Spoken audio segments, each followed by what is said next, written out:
So it is live. We're just going to give a couple minutes, sit here and talk for a bit. You went dark on me, I'm coming back. I'm and making sure that everything is off. gotcha. And go over the card a little bit. Let me see if I can get that. Oh, it says it's on. Let's double check. Um,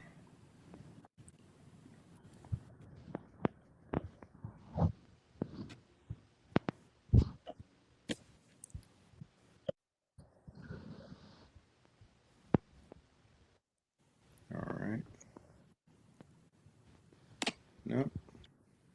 All right. Let me see if I can click that real quick. So how's everything going in the gym though? Good man. I've had some record classes this week, so this is good. Nice, I think everything slows down in July. Normally, is what happens for me.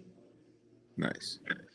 The I'm actually in the process of combining both gyms to one location, Yeah, so I can. I look at what you're doing, man. You're what I'm trying to do. You know, if you're Appreciate like, I see you further down the line. Like I want to have a show in New York, my own stuff, feed it to it. feed my fighters through. Yeah, you're doing. I know that it's hard, and you're doing a great job. Man, I appreciate that. Now that we're live talking about gut check, gut check. We started that in 2009, right out of my gym. And, I remember gut check in the early like 2011 or 12. I do remember gut check then. yeah, so we basically it was hard for me to get some of my fighters matched locally. So my instructor was like, "Well, start your own thing." I was like, I can't do that. He was like, why can't you? And I didn't have I didn't have an answer. So it started, and started to make sure, putting my guys. You're. I can't hear you. I've learned that when I say it's a lot of work, Uh huh. that's not a good answer. They don't. That's not a, who cares? It's a lot of work. Do it anyway. Yeah, for Yeah. sure, for sure. But I mean, that's how I got started, man. And actually, it was I was as I was working on it and doing small shows. Everybody kept wanting me to get bigger, and I really wasn't ready for it. And then when I finally did it, I was doing like three or four a year, sometimes two a year. And Rami started helping me out with matchmaking, and then he was like, "Man, we got to do these more often." And we kind of bumped heads because I didn't want to do them more often because of all the extra stress, and he wanted to keep pushing, and I was like, "Man, it's gonna put me in an early grave."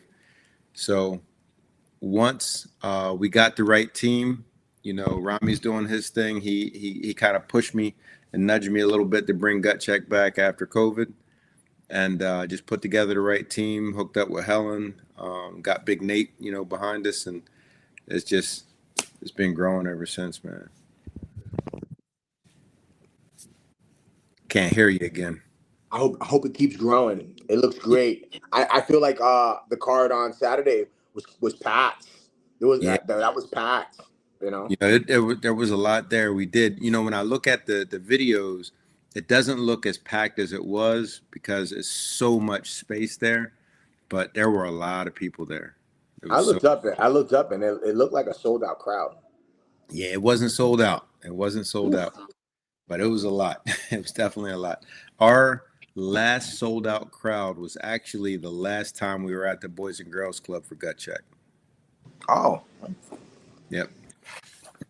All right. So let's get into it.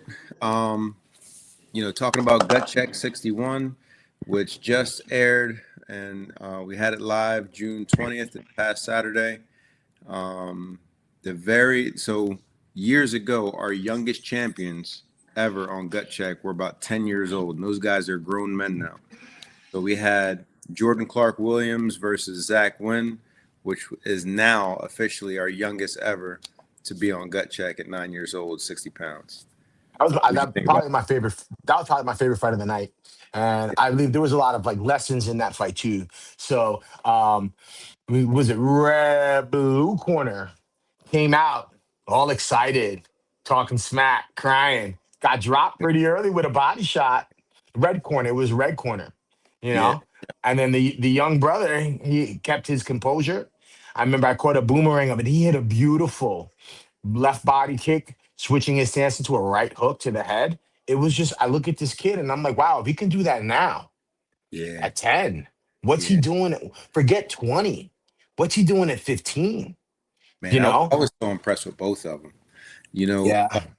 Zach was in the red corner. He was nonstop. He was throwing what he could, as much as he could, as often as he could, and he was throwing everything. And it seemed like Jordan, in that first round, seemed like he was trying to catch his footing a lot because I guess, being on that canvas, and especially being that young, you slip around and not used to it. But when he caught that body kick, it was pow. It's like, wow. Yeah. So what I really liked is it's you really got to see the kids open up in round two, and you got to see their skill, right? Yeah, It wasn't just hey two it's two young kids fighting, it's fun, it's cute. These guys were skilled, yeah, you know. They deserve to be in there. for sure, for sure. Yeah, great fight. And, Jordan ends up winning decision. Um, I know that there was an 8 count in the first round from that body shot. I felt like even though, he won fair and square through the decision, I felt like it's hard to really judge a fight like that with these little kids and, seeing so much skill in there. I mean, of course, yeah, somebody has to win. And, Yeah. but it was just, it was a good fight, man. I really enjoyed it thoroughly. Yeah, so we were talking about that on the broadcast, and I was like, this is the very seldom time that I'm okay with raising both arms. You know, Yeah, just making an exhibition, because the only thing I don't want kids to have is I don't care if you get beat up, as long as it's positive experience emotionally. Like, yeah, hey, I was tough, I fought back, I came back, I did my thing, I'm proud of what I did, even though if it wasn't the results, and then they try again. What I don't think I don't want from the kids is I don't want them to be discouraged to the point where they don't want to fight again. You for know, sure. that's the only reason why I'm okay with just exhibitions for kids. But if a kid wants to get after it and he wants to, climb that ladder and get those W's and have that 100-0 record, I'm not mad at that either. Go ahead and win that fight, get that hand raised. For sure. Now that I mean, I know even when I have my own kids competing, no matter where they are, whether it's nationals or club fight or whatever, we always want them fighting the best because we feel like no matter how experienced the other fighter is, we're eventually going to get there. But if we keep fighting down, we're not going to get there. And these two kids, they're going to get there. These two kids Yeah, both fought up. you need the necessary growing pains, and you need the tough rounds, and you need the talented kids. Yeah, you can't be a trust fund baby, so to speak, For sure. all the way up. Now, fight number two, Javier Moreno and Najee Henderson. Najee, and that's Ryan Cafaro's guy. Yes, Yep. yes. So I do remember that fight. What about that fight stuck out to you? I mean, I remember seeing Najee being a bigger person. He had some. I felt like he should have been a little sharper than what I saw. Javier, I just felt like Javier was just a little more relentless. There was nothing that really stuck out in the fight. It was a good fight. There wasn't any, big oohs and ahs. It was a chess match all the way through. Yeah, very workmanlike. Javier, I felt like he just put his chin down and was just going to work. Yeah, Consistent pressure, not giving Najee the space to really get open and get into his flow state. You know, yeah, and that was really it. It was just like he just put such a blue collar performance on. yeah, for sure. The next fight, that's probably the one that sticks out the most because um, I've had similar injuries, maybe not as The severe. shoulder, I already know what you're talking about. Yeah, the shoulder. Jackson Miley and Brandley Abar, and Yeah, so I have shoulder issues too. I'm sorry, I didn't speak over you. I saw that and I was concerned. I thought they were going to stop the fight. Do you have yeah, any insight on that? yeah. I mean, when I was sitting next to the doctor, and she was like, they really wanted to fight. They demanded the fight, and it looked like it was a separation, not a Yes. dislocation. And he, she asked him to put his hand up. He put his hand up, and he kept it up. He kept the hand He up. did. You And know, he was able to block with it too. You yeah. know, I feel like his opponent should have thrown more head kicks to that side, or at the very least, I would have attacked the arm with that kick.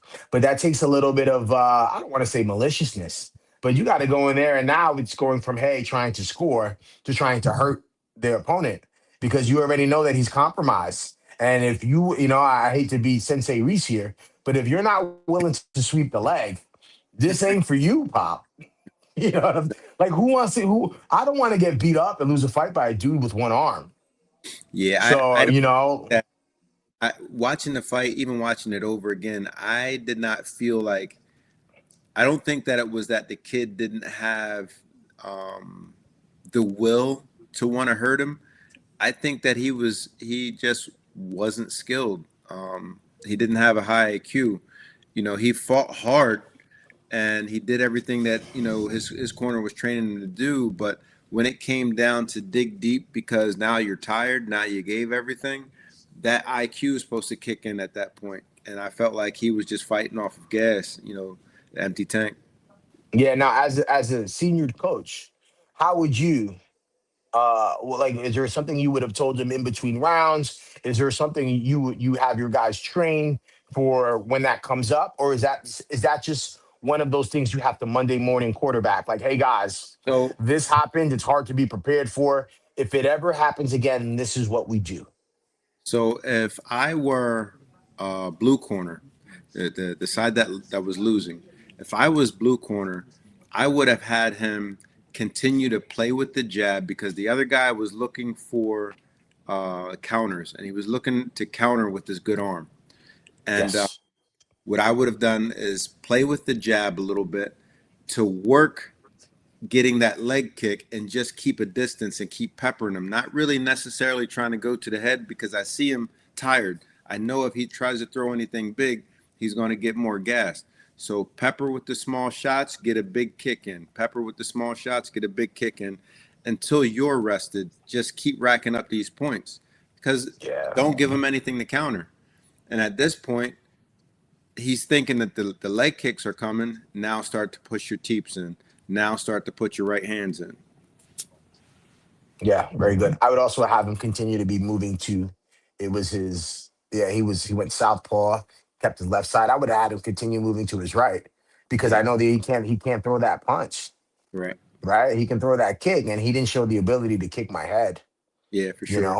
So I would just keep going that direction and really step on that gas pedal. I would even try to peel, right? Because his hand was up and it looks like his shoulder was separated. Yo, bro, I would try to peel, right? Yeah, Because hey, if like they already gave you it's the most professional courtesy I've ever seen.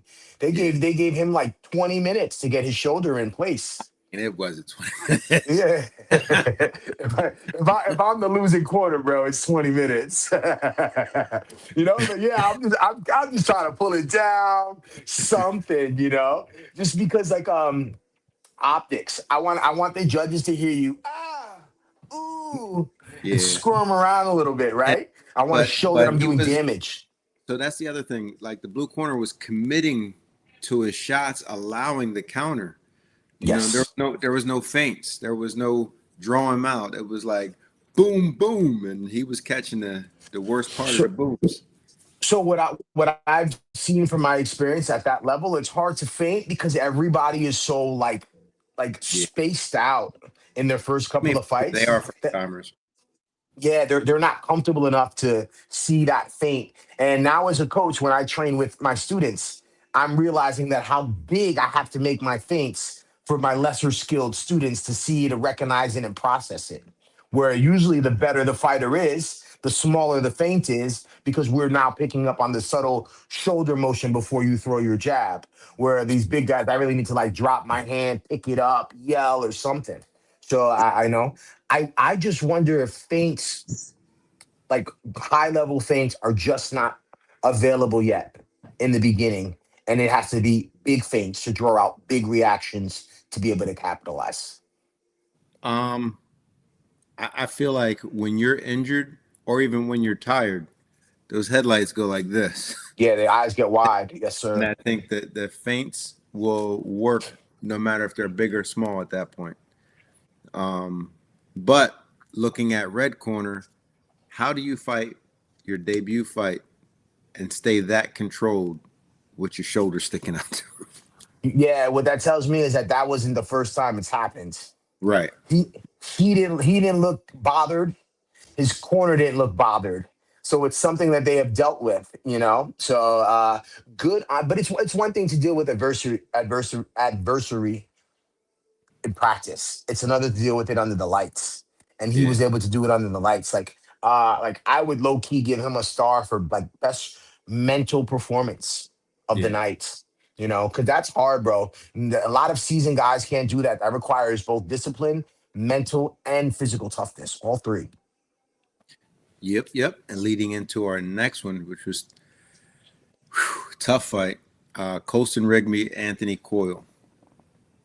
Okay. Colston won. I think it was a second round, if I'm not mistaken. TKO with knees. Yes, yes, yes, yes. That was one of the few.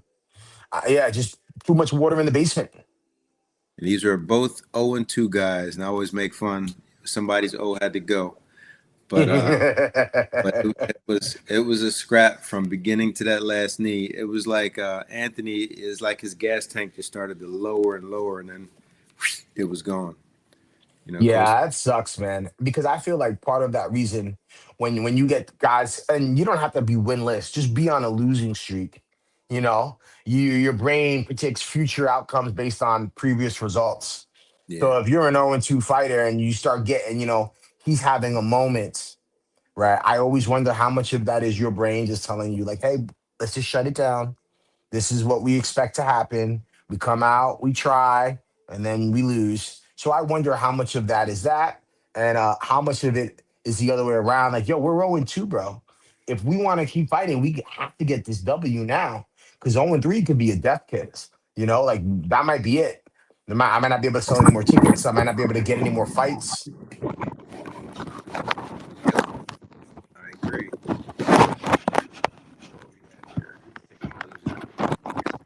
You still hear me? A little bit. There's some paper. All right, there we go. All right. Where we at? About six. Antonio Cavello and Angel Mena Martinez. That was a great fight. I feel like this was two kids came in 15, 16 years old and just going at it Yeah. nonstop. But like that looked like a typical first fight for me. But although it was Angel's second fight, Angel landed some vicious uppercuts. And I think his punch output and combinations is what impressed me the most about him, because you don't see too many guys coming out in their first, second fight landing those type of uppercuts. Yeah, and I really like the volume. I remember this is where my man's head. Is this the guy that looks like Steph Curry? That thinks he looks like Nah, Steph Curry? No, nah, it's not him. nah. Yeah, bro, man. Yeah, no. So I always tell everybody all combat is the same, and in the Marines and the infantry, the first thing I learned is the number one predictor of gunfight winners is more rounds going out than Mhm. rounds coming in, and I feel that way with strikes. I always want to be on the higher end of the output. If I throw more punches at you, statistically, I should land more, and if I land more, I should have a higher chance of winning. So I love when they come out and they have the whole arsenal: uppercuts, hooks, body shots. They can put the combinations together, and then they can stay on that jab and keep that volume up. That's a recipe for a long career. For sure, for sure. That kid though, Angel. I heard a couple of guys saying Anthony. What's his name? Antonio was trying to out Mexican a Mexican. that kid, that fight Yes, was yes, nonstop. was very yes. That's good. I would love to. Oof, I would love to. I wouldn't mind seeing that one again. For sure, for sure. Um, what we have next? Oh, the Henry Benson Jack Massett. Jack. Jack is a character, right? So yeah, I mentioned Jack invited me to come train with him, also pleasantly to come and hang out with him sometime. Haven't got a chance to get there yet, but I hope I can get up there and train with him soon. He did his thing finally. I felt like he had showed us a lot of. He came into the fight 1-3. He must have got that one win outside of gut check. I think we called his other. Yeah. We called his other 2-3 fights. I remember all of them. Yep. And he flashed in every fight, Yeah. right? One fight, I think he vomited. I think he had an issue with his mouthpiece and they stopped it. That was the last one. The fight before that, uh, I think he took it on short notice and he was very game. But the other dude just was a little too much, and I think it was like a round 2 stoppage or a round 3 stoppage. And I'm like, I was waiting for him to have some success, and it finally came. I think he did a really good job. He also showed that you could see that was into MMA because he did a lot of punch combinations to the body lock. Yeah. So I wonder if that's probably his bread and butter. You know, watching the two, I think it was a lot of talk in the back saying that Henry was gonna stop Jack, but Jack actually dropped Henry in the first round, and then in the third round, the last punch had him looking off in the sky, and then he comes back and looks at him, and he's like dazed and shaking his head. But Yeah, almost out on his feet. yeah, Yeah. yeah, that last punch was vicious. But that first 1-2 put him down on a knee, got that 8 count. I mean, I thought it was going to be the beginning of the end there, but Henry came, he rallied back. He rallied back and made it a fight. Yeah, and that's the one thing I don't really like about knockdown scoring. I do believe it deserves a 10-8, but in 3 rounds, it makes it almost impossible to win. Yeah, Now the bet now really the bet, and that's nothing. That's not me or your fault. That's outside. It's above us and before us. But like like what do we do? I win the next 2 rounds, yeah, and now we draw. Now we drew, So I wonder if there'll ever be any kind of changes for that, or if there even should be. It could be just be a rule that I dislike and I got to deal with it, you know. But I feel like if a fighter has his feet crossed and he gets hit and he falls, that's a clean knockdown. That deserves a 10 count, but there's no damage there. So it's like, do you deserve to at a very minimum draw because you caught me with my feet crossed? So that's where I am with that. I got you. You know, I mean, I have seen some uh, where they've gotten knocked down, but were winning the round and ended up winning the other two, and ended up winning the fight. I have seen that. Yeah. So can't Yeah. say that it's always an automatic 10-8. Yeah. But Now, do you think how feasible do you think it would be for a fighter A to get a 10-8 round mhm, without dropping fighter B, without getting a count? Do you think it's possible? I've seen it happen, but not from a 10-8. Not, I mean, he Yeah, got so dropped. so Yeah, yeah, but so if my fighter gets dropped in the first round, what do you suggest that I'm telling him for rounds 2 and 3? Try to knock him out just for, because we're not trying to play the we point game anymore. so we can't go for a knockout. But it's the way I teach my guys is try to systematically break down his anatomy. If I can do that, if I can get him breathing out of his mouth and I can start opening him up with the body shots and finishing up top, I can eventually get that 8 count just from unanswered blows. But I need to break down his anatomy. I can't try and like put his lights out. I got to try and empty his No head gas tank. hunting. Right. I got to try and empty his gas tank. I got to try and stop, his leg movement. I got to try and get him to where I can land some unanswered shots to get that 8 count. So what I'm hearing is attack the body, attack the body, attack the body. Put some water in the basement, and then look for a standing count. Yeah, Yeah, volume. sure. I know you remember one of my guys got in there. He had a real bad weight cut. The last gut check, it was Brandon Gibbs versus Aiden Lorfink, and they were dropping each other back and forth. Yes, And yes. And I and remember that it came down to like the last round. It's like because the two yeah, I remember we were talking about it. Like, hey, if you knock me down and I knock you down, what do we go? 8-8, nine Yeah. nine? Does it go back to 10-9? Because Nah, it never goes back to 10-9. you know what I'm saying? What I'm saying is like we both got a knockdown. Like who's getting the 8? Who's Yeah. getting the 10? You know? Yeah, But I remember that. I don't envy the judge's job. It's thankless. Everybody's always mad at you. So that's hard. Yeah, I remember that. yeah, that was one hell of a fight, man.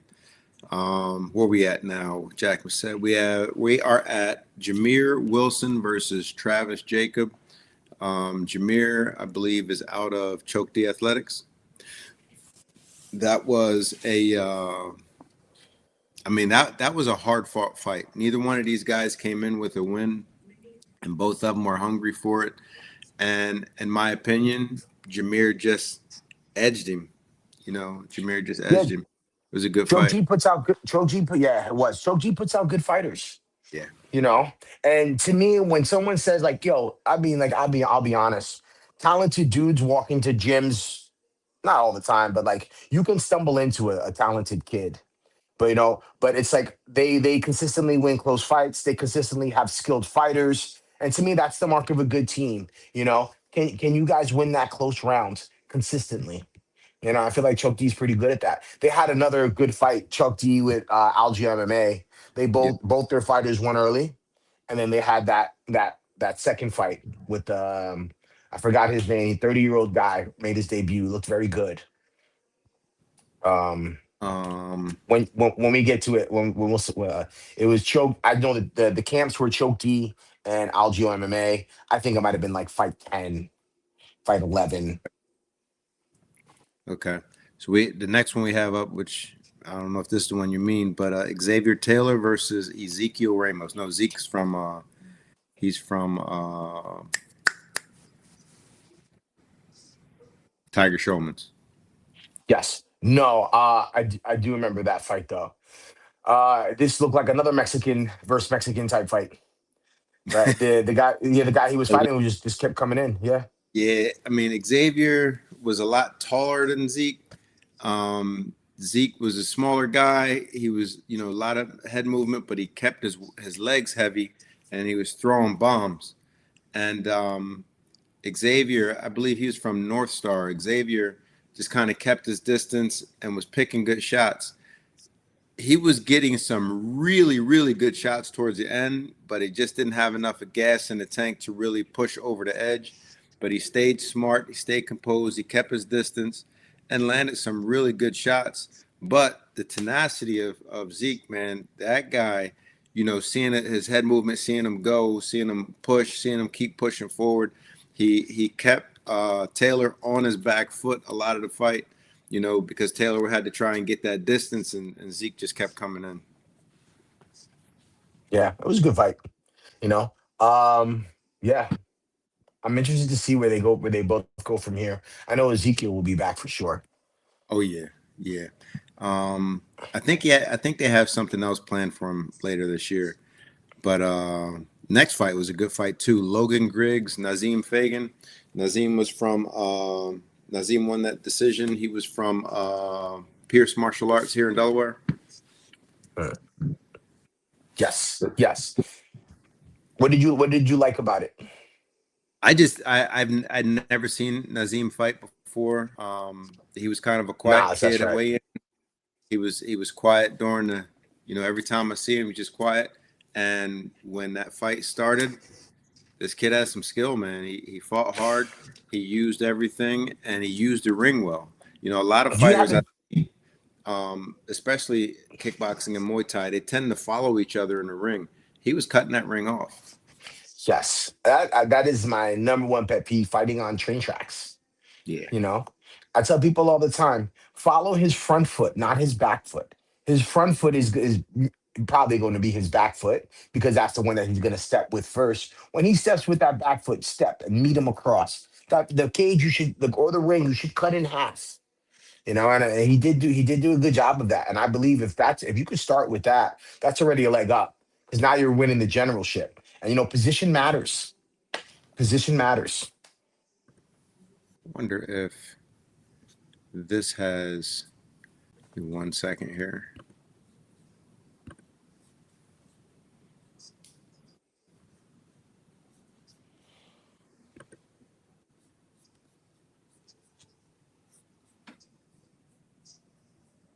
if this was all linked together or not.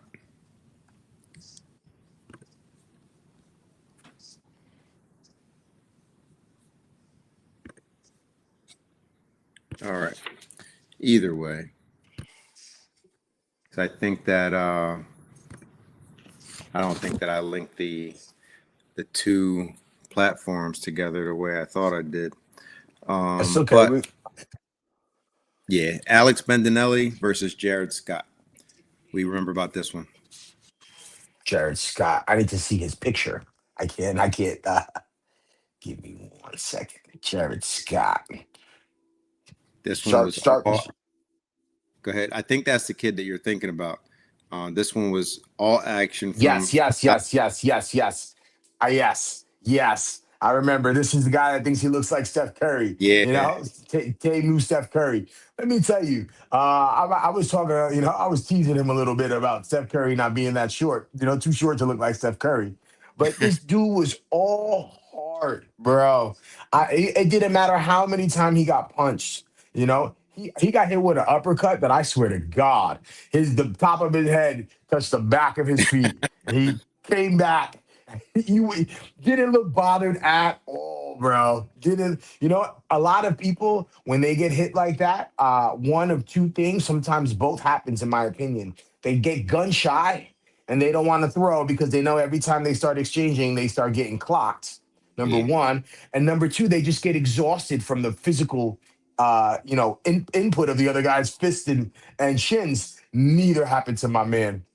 Neither happened to Tate Curry, bro. He just kept going and he kept fighting. And if you would have let him keep fighting, I think he'd still be fighting right now.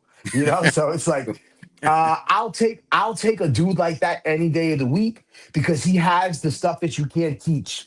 yeah, He's game, he's tough, just that willingness to exchange while you're losing is yeah. so important to me. Was just Because if you the instructors. We say have again. a. I was just saying that to one of the instructors I have at my gym. He came in to help teach with wrestling, and when I'm seeing him, he's teaching a summer camp wrestling. So I asked him. I says, he ended the class at like an hour and a half. It's like 2 hours, man. What happened? He says, well, I didn't have anything else to give him. I said, so you just gonna let him run around? I said, no, man. They got 2 hours. I said, you went over this drill, and this drill. Now let's put them all together and let's let them work live action. He was like, but I don't think they're ready. I said, this is how you're going to be able to see who got some heart and who's listening and who you need to drill more. They got on there, man. The one kid that nobody expected to do anything, he woke up yesterday when we said that. That kid had nothing but takedowns, and he walking around and putting his gloves on, he looked like he had two left feet. But when he shoots for those takedowns and everything that he learned, he put it all together. Today, when he came in, that kid put them gloves on, he bit down, and he hit like he never hit before because it clicked yesterday.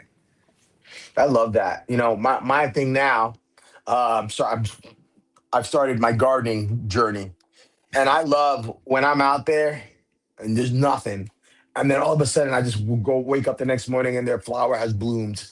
And that's what Yep. that's what it sounds like with that kid. Sometimes you water and nothing happens. And And then that's why I brought sometimes it up about Jared Scott. Like that could have been his wake up. Like seeing him not give up, seeing him trying to push through, and with all of that happening and him losing, but never. It's the difference when somebody's in there fighting to fight versus fighting to win. then not to lose. Yeah, I got you. I know exactly And what he you're kept talking about. trying. And the reason why I love that is because you're like, if you're listening out there, bro, the way I feel is you already have what we can't teach you. And we can teach you skills. We can teach you how to slip. We can teach you how to roll. We can improve your timing. We can improve your power. But we can't like that heart that you have, bro, that durability that you have. I can't teach that to you. For sure. So moving right along, going into bless you, brother. Thank you. Going into what I felt was the most entertaining fight of the night was That's a 5-0 Makai. kid. What's that? That's a 5-0 kid. Yeah, 6-0 now. Makai Anthony versus Spencer Jordan. Yeah, I mean, this is all Makai, bro. He looked blue chip. Yeah, You yeah. know, he looked blue chip. He Yeah. put show. Yeah, and then I liked how he changed his attack throughout the fight. You know, he gave a lot of good stuff. Oh, the fight was at what, 150 pounds, 55 pounds, 130. 130. Yeah, I think he's a 25er. That's what it was. I knew it was 5 pounds up from a weight class. I think he's a 25er. And if you're beating people, if you're undefeated at 130, what happens when you get to 125 or a little guy like that? If I'm you, same thing I tell the women. If you're serious about your career and you weigh under a buck 30, look on the other side of the world. That's where your competition is going to be. I'm interested to see how this kid develops. You know how old he is by any chance? I don't. I want to say early 20s. Yeah, he looked young. He looked young. Yeah, he looked very young. Yep, You yep. know, yeah. I mean, there's where do you go from here with him? Because what I was saying that night is like, you don't make a lot of money in the beginning of your pro career, but fighting is a little dangerous to do it for free for a long time. So at Yeah, for what point sure. would you transition him to what point would you transition him to pro? So looking at this, even looking at my own career, so a lot of people don't want 5 rounds. Some people do. Some people don't want 3 minutes. Some people do. Some people don't want no gear. Some people want gear. But the thing where I'm getting at is it's all in the individual, and as far as coming from a coach, I want them to see as many looks as they can before they get in that position. So I want you to have lots and lots of experience. I had 60 plus amateur fights. Most of them were in tournaments, and I had 4 pro fights. Now, fighting those 4 pro fights put me in a position that I should have gotten way out there with it, but having poor management, having people that didn't really want to fight me made it hard. As an amateur going into these tournaments, you got to fight whoever's in front of you. And I remember, I think one of you guys were asking about one of my guys. I think he had 10 fights or 12 fights or something like that. And you're like, well, when do you go pro? There has been so much that he hasn't seen. Now we're trying to get him on the other side of the world, but there's so much that he hasn't seen that is stopping him or stopping me from feeling comfortable with him going pro. I want him to see all different types of styles. I want you to be able to adapt when you're in there. You can't just, somebody, styles make fights. And if you have a style that you just don't know how to adapt to, you're going to Yeah, accept it. yeah, yeah. What do you do? What do you Yeah. do? Yeah. And I feel like it's not MMA, so it's like your tool set is a little more limited. Yeah. So you have to be very MMA, sharp with MMA it. is different. I feel like MMA, you get 8, 10 fights. I mean, it's time. Like you go pro. But with boxing, or even, well, I'll say boxing first. With boxing, I don't feel that you've seen everything that you can possibly see until you have 100 or more fights. Well, Now, that's fair, bro, because a lot of boxers for decades have been having more than 100 fights. I think the reason why you can't do that in MMA is it's the grappling aspect, not really the grappling aspect, but the wrestling aspect. And you can't really wrestle like in your 30s like you can in your teens and 20s. sure. So you got to have that a little earlier, you know. But when it comes to kickboxing and Muay Thai, Yeah, I you can feel go for a like little while. I feel like 25 to 50. Yeah. Um, but like you were saying with the MMA, like there's so many other ways. Like look at how when MMA started, it was style against style, right? And then you had Yes. the grapplers who were training to take and dismantle everything striking. And then you had these guys adding wrestling in, then bringing the jujitsu back, and then it became a real The striker freaking started sport. winning. Yeah. Yeah. But Yeah. Yeah. It's a lot. Yeah. but like you had guys like Chuck Liddell who was trained who was a wrestler but trained to not wrestle and Wrestling in fought to not reverse. be taken ground. Yeah, wrestling in reverse. I'm gonna use my wrestling to stand up Yeah, and hit you with these ducats. that's Yeah. right. All right. So this was my favorite fight. I don't know if it was yours. I feel like it was the most technical fight. It was very well deserving of being a main event. Had they were able to fill the crowd with people that wanted to see this fight was amazing. Joe Bergen and Ed Gong. This was the most technical chess match that was exciting from blow to blow, from round to round. So what I want to stop right there for my young fighters that are watching this, the fighters that are probably watching this are the fighters probably on the card. What Greg just said there is very important for you. This is sports entertainment. 90% of your job is putting asses in seats. If you can't put asses in seats, you will run out of fights, right? And there's the case in point. Should have been a main event, but they couldn't get enough people to come out and see them. And that they were deserving. We saw everything in that fight. Kicks, punches, the whole nine, generalship, you know? But now I know why they were on the card and not the main event, which is good because that's something you can improve, right? Tell your story. What is just to figure out what story you're trying to tell. Tell that story, get people to buy in, and put those butts in seats. Yeah, we were talking about, before we started here, how gut check started. People used to tell me I have that I put on the best fights that nobody sees. That's like that's like I don't know. That's like I don't know. That's like being pretty for a tall girl. Something, something like that, man. Yeah, man. No, man, that sucks, man. And I know. Yeah, and there's clothes out there like that. But like if you can't sell, I remember I learned a lesson. One of my friends was trying to get on a fight. Who was it? From one of Dave Feldman's old MMA cards. Uh-huh. And he looked right in the eyes and he said, "Look, bro, if you can sell a lot of tickets, I'll get my mother to come in here and fight you. If you can't sell a lot of tickets, I'm gonna give you to somebody like your boy over here. You know, gotta move those tickets. You gotta be more than talented, gotta be Yeah, more than skilled." for sure. All right, so where we at? Sean Boswell versus Darren Rhodes ended in a TKO. Okay, what camp? What was this? The choke T camp? Um, I didn't even Can you write can it you, down. can you see it?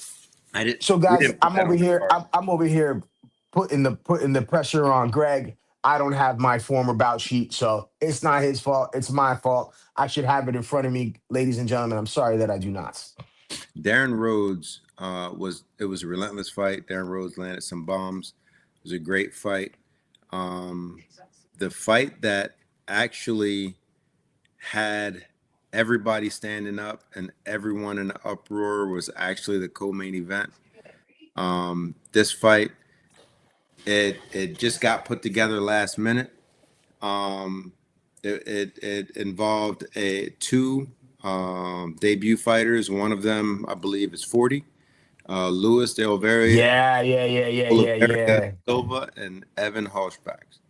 Yes, Evan was the winner. Yeah, I like Evan. I'm 39. Evan's 40. He looks like one of my boys that it's like, hey, bro, if you fight, you could drink free all night. He looks like one of those.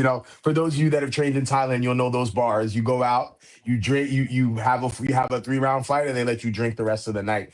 Evan looks like, hey, it might have been his organized fight debut, but he looks like he had been in a few scraps before. I saw him get hurt. I saw him get tired. I saw him compose himself. I saw him tune out his friends when he was in the neutral corner, and they were yelling at him. Almost yeah. heckling him. Like he did. He was a mature man. He fought as if, hey, I don't know if I'm going to do this twice, so let me make sure I go out here and get this W now. But I would like to see him fight again.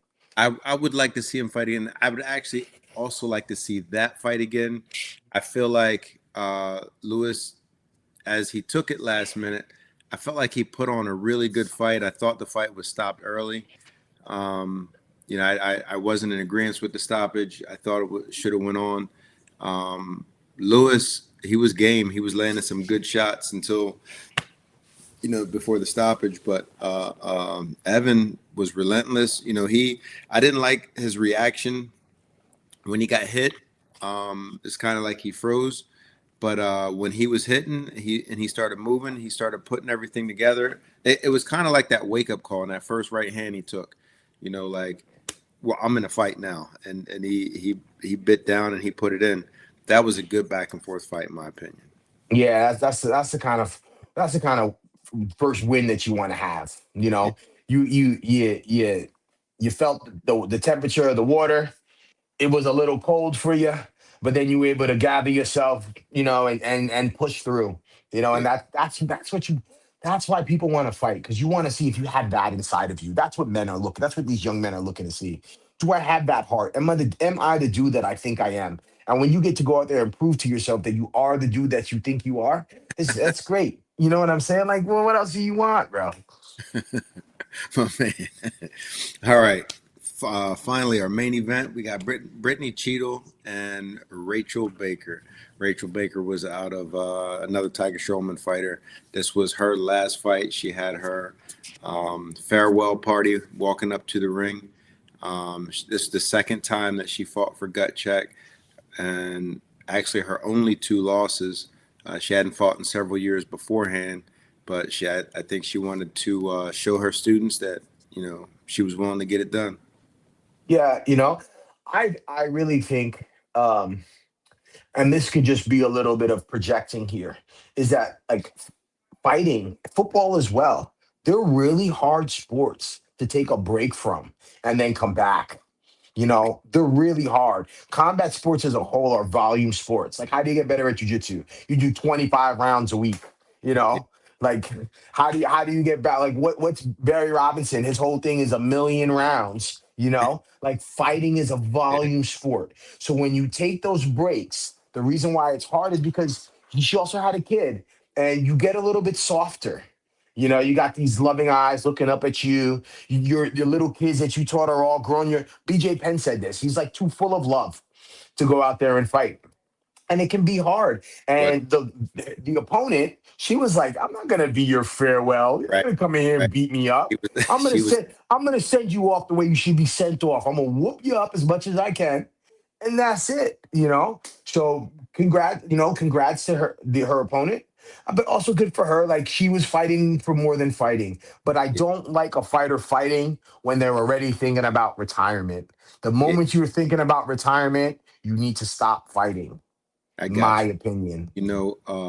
Brittany fought a good fight. She stayed She was long, fantastic. strong. Yeah, good combos. And when you're talking about not fighting when you have retirement on your mind, for some of us, retirement was never on our mind, and and Father Time just caught up. Like Mm, I know, me. Mhm. I know, I opened my gym so that I could fight full time, and I didn't realize how much the business side was going to take away from fighting. I was a family man already raising kids training with me. Had my two beautiful dogs, fighting, running, getting everything in. And I said, you know what? I'm going to stop working and I'm going to open up this gym. And I should have kept working. I had more time to train. I had more time to. Yeah, it's hard, man. It's hard. Like, I understand, um now as a coach, how being a fighter, to be successful as a fighter, you have to be incredibly selfish. And the dichotomy of a fighter and a coach is that the fighter is completely selfish and the coach is completely selfless. So, Exactly. at least for me, it was really hard to try to go from running your pockets in the morning of my personal training to Mhm. Mr. Miyagi at night, you Yeah. know? Yeah. And I had 6 hours to separate.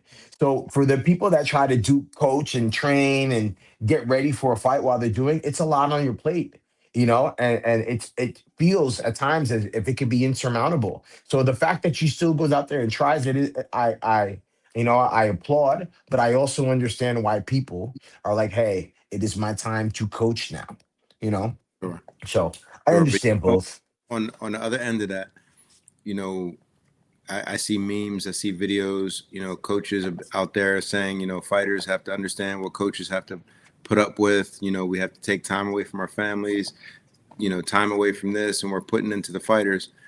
We want the fighters to be selfish, but Yes. we don't want them to be selfish towards us. Like, we can't have it both ways. We want them to understand what the level of training that, I tell my fighters all the time, like, I told one the other day, you missed 2 Sundays in a row. Sundays is the toughest day of the week. I said, you missed 2 Sundays in a row. You can't fight this week. He's like, what? So what do you mean I can't fight? Nope. Those are even though they're more physically draining, it's more mental growth. And if you miss those days, You're gonna check out in the fight. Yeah, you're gonna check out, bro. I'm that's doing it. you a favor. I'm doing you a favor. And Yeah, I understand that. and he says, well, I had to spend time with my grandmom, or I needed to go do this. It says, yo, all of those reasons are good, but they're not good enough for me to put you in the ring. Yeah, and I call it how I see it. What time is training, coach? 10 a.m. on Sundays. Bro, at 10 a.m., grandma probably going to church. Go train real quick, right? And then you can go hang out with grandma. Bring her to the gym and let her watch you. And I tell There's things you listen, could do. when my coach had us going on Sundays, it was 7 a.m. Imagine having a rough night on Saturday. Yeah, nah, bro. Yeah, you know what? I wouldn't like that as a fighter because I used to like to go out on Saturday. But as a coach, I don't mind that because now it's gonna get you in your bed a little earlier. If you are a responsible young man or lady, you won't be out clubbing at 3, 4 o'clock in the morning and then trying to make it a practice on Sunday. And if you are, I just know that some of that time and attention and energy that I'm pouring into you can go into your teammates. Because Indeed. so Indeed. I'm okay with barriers of entry for fighters. My man. Well, good talks, man. I'm looking forward to doing this again. Maybe we need to get when we do the strict biz, get Big Buzz on here with you. That's my man. Yeah, that's my man. Yeah. Yeah, All I'm right. down, bro. I All can't right, wait man. to see you guys in a couple of weeks. All right, brother. Let's keep it All right. rocking. All right. Enjoy your Talk. night. All right, now you too.